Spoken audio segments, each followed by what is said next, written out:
A very warm welcome to you all. I am Vijay Sir and welcome to this history lecture on the sources of ancient Indian history.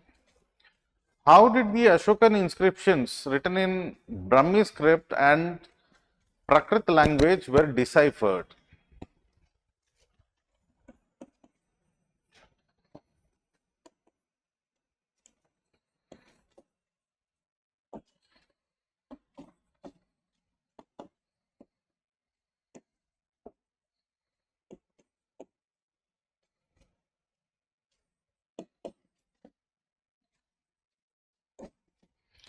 So, the decipherment of Brahmi script, because it is very important for the reconstruction of ancient Indian history, especially the reign of Ashoka of the Mauryan Empire.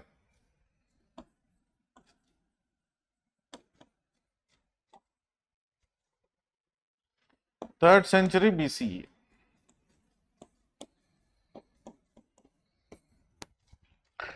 See, in 1837,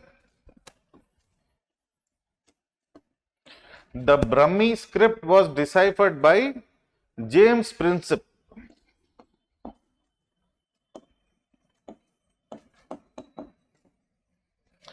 He was an essay master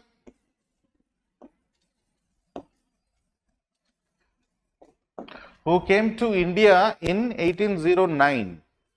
So, essay master is the one who inspects the quality of the metal ores. He inspects the quality of metal ores. So, he came as an essay master to work in the mint of Banaras, and later on he was transferred to Calcutta. And later on, when he was working in the mints in Calcutta, he was also a part of Asiatic Society of Bengal as a secretary.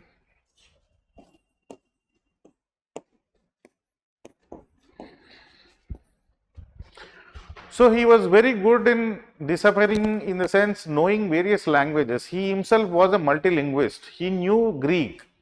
So, the initial decipherment came when he was looking at the various bilingual coins issued by the Indo-Greeks. Bilingual coins.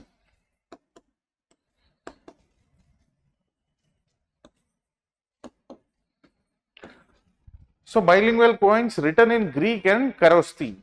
So, the Indo-Greeks were the first rulers who were ruling the Bactria, Bahilica, or the northern part of Afghanistan, present day Afghanistan, and are also one branch also ruled over the Sialkot in Punjab. So they were the ones who first issued gold coins, as well as their coins can be attributed to the particular kings like Menander,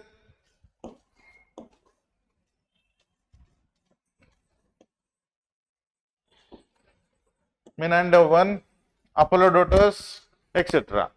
So, when you attribute to particular kings, and the one side of the coin it is written in Greek and the other side of the coin it is written in Kharosthi script. So, by looking at the Kharosthi, he was able to decipher Kharosthi by looking, because as he knew Greek, he was also able to decipher the Kharosthi script. So, he is also given the primacy of discovering the Kharosthi script as well. So, once he has deciphered the Kharosthi script, then he found that there are other bilingual coins written in Brahmi as well as Greeks, issued by the Indo-Greeks. So, then he came along with so many inscriptions at Sanchi. Sanchi, which have similar characters, end with a common word known as Dhanam. Dana means gift. So, he copied all the inscriptions and tried to decipher from the bilingual coins, especially the Greek and Kharosthi first, and later on the Greek and the Brahmi scripts from the bilingual coins issued by the Indo-Greeks. That is how he was able to, by 1837, he was able to decipher completely the Brahmi script. So, which has determined that there was this inscriptions were all issued by one king known as Devanam Piya Piyadasi, that is beloved of kings, that is Ashoka. So, he corroborates with the Pali scriptures of Sri Lanka and he determines that it was one king known as Ashoka Raja Piyadasi, beloved of kings.